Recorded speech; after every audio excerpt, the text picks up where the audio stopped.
दोस्तों, वीडियो सुनने से पहले मैं आपको कुछ चीज़ बता दूं कि हमारी पंजाबी भाषा में एक को बोलते हैं ओनली वन को। कोई भी चीज़ है जो एक है वो ओनली वन कहते हैं उसको, एक को।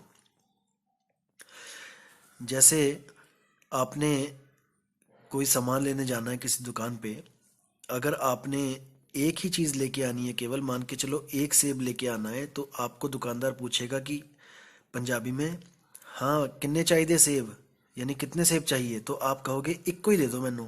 इक्को यानी कि एको। इसको अपने दिमाग में रखना कि एको का मतलब ओनली वन होता है, एक होता है। नमस्कार दोस्तों, आज बात करेंगे एक ओमकार और अकेले ओमकार की। जो हिंदू धर्म में ओमकार है और जो सिख धर्म में एक ओमकार है। क्योंकि कई लोग मुझे मेल करते हैं, पूछते हैं, और कई बार पूछा लोगों ने कि सर्वधर्म समान है, सब में एक ही परमात्मा है। हिंदुओं का ओमकार और सिखों का एक ओमकार, सब एक ही है, तो ये अलग अलग धर्म क्यों बनाए गए हैं, मुझे पूछते हैं कई लोग। दोस्तों, आज मैं इसको आपको क्लियर करूंगा कि असल में ये है क्या मुद्दा, क्यों हम लोग भ्रमित हो जाते हैं। दोस्तों, पहले तो आपको बताऊंगा कि ये जो ओमकार है ये वेदों का मूल है। वेदों में बताया गया है कि एक जो ओमकार है उसी से सारी सृष्टि पैदा हुई है। आप भी मानते हैं, मैं भी मानता हूं। इसी को ब्रह्म बोला गया है, यही ब्रह्म है। इसी से तीन गुण पैदा होते हैं और इससे तीन गुणों से सारी सृष्टि पैदा होती है, रजोगुण, सतोगुण, तमोगुण से। कैसे होता है दोस्तों, मैं बताता हूं आपको। जो तीन गुण हैं वो इसी से पैदा होते हैं, किससे? शून्य से। ये शून्य है। इसी शून्य समाधि में सब देवी देवता लीन रहते हैं। जैसे आपने भोले शंकर को देखा होगा कि वो शून्य समाधि लगा के हिमालय पे तपस्या करते हैं, लीन रहते हैं, और वो इसी में शून्य में ही समा जाते हैं, जिसी को ब्रह्म कहते हैं। वो ब्रह्म ज्ञानी है और वो ब्रह्म में समा जाते हैं, और दोबारा सृष्टि पैदा होनी होती है, फिर ब्रह्म से प्रकट होते हैं, और फिर इस तीन लोक को, जो अपना ये तीन लोक है, इसको फिर सृजन करते हैं, और फिर इसका जब विनाश होता है तो वो फिर समा जाते हैं ब्रह्म में। यानी कि तीन देव जो हैं वो ब्रह्म से ही निकलते हैं, और सारी सृष्टि जब खत्म हो जाती है, सृष्टि बनाते हैं, जब सृष्टि खत्म हो जाती है तो ब्रह्म में ही समा जाते हैं। यही उनका हमेशा जो होता है चलता रहता है, ये वाला सिस्टम। तो इसी को कहते हैं, कबीर साहब कहते हैं कि ओमकार है वेद का मूला, ओमकार में सब जग भूला, ओमकार जो वेद बखाने, सोई काल कोई मर्म न जाने।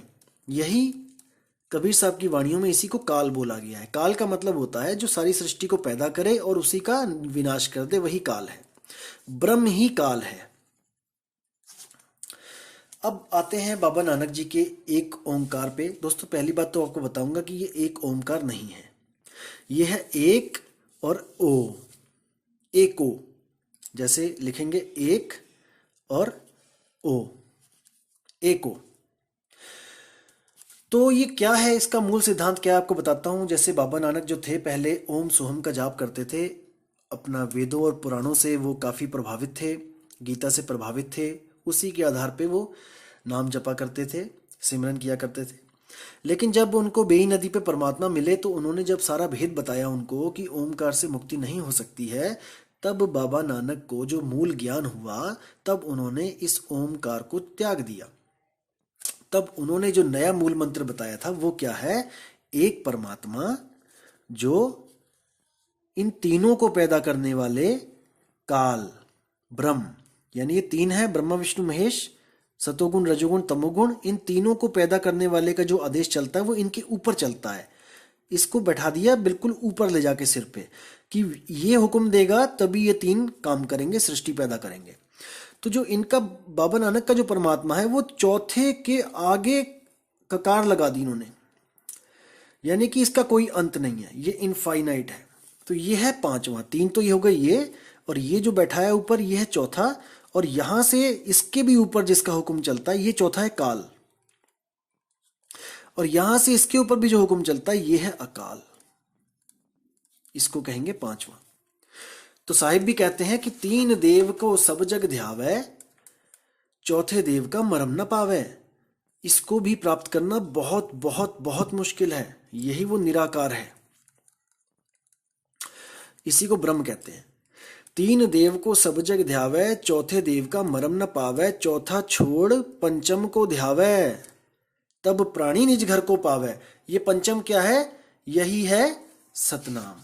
इसी को सतनाम बोलते हैं। एक को सतनाम यानी एक सतनाम ही कर्ता पुरुष है, निर्भव निर्वैर अकाल मूरत है, अजूनी, अजूनी यानी जो कभी शरीर में नहीं आया। सब दुनिया उसको शरीरों के अंदर ढूंढ रही है कि परमात्मा शरीर में रहता है। परमात्मा शरीर में नहीं है भाई, शरीर में तो जीवात्मा है। शरीरों में जीवात्मा आई हुई है, सुरती आई हुई है, और वही इस शरीर को चला रही है। लेकिन सब लोग क्या कर रहे हैं? उस अजूनी परमात्मा को शरीर के अंदर ढूंढ रहे हैं। यही सबसे बड़ा भ्रम है। कोई बाहर ढूंढ रहा है, कोई बाहर ढूंढ रहा है, कोई अंदर ढूंढ रहा है, लेकिन वो बाहर और अंदर दोनों से न्यारा है। वो खास जो स्थान है वो गुरु के द्वारा पता लगता है, और तब सिमरन शुरू होता है। तो इसको समझना है दोस्तों, क्योंकि ये मूल ज्ञान है।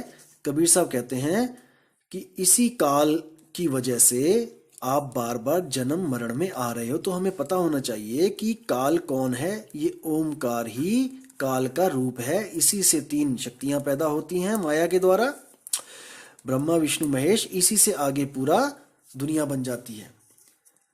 तो दोस्तों समझना है इसको, और इससे पार चले जाना है। तो उम्मीद करता हूं दोस्तों कि आपको ये ज्ञान समझ में आ गया होगा, और आगे से आप भ्रमित नहीं होंगे कि एक ओ और एक ओ और ओमकार में समानता है। बिल्कुल नहीं है दोस्तों, वरना बाबा नानक को अलग से कोई पंथ चलाने की जरूरत ही नहीं थी। ओमकार तो युगों युगों से चलता ही आ रहा है, कोई दिक्कत ही नहीं थी। फिर तो कोई भी दिक्कत नहीं थी। लेकिन फिर भी उन्होंने घूम घूम के देखो पूरे वर्ल्ड में कहाँ कहाँ पर वो गए, केवल इस पांचवें को ध्याने के लिए, कि लोगों को पता लगे कि पांचवें को ध्याना है, इसका प्रचार करने के लिए। तो दोस्तों विदा चाहूंगा मैं। जय गुरु बंदी छोड़ कबीर साहिब, जय गुरु बंदी छोड़ मदन साहिब, जय जय गुरु बंदी छोड़ वैराग साहिब जी की सदा ही जय हो। साहिब बंदगी सतनाम।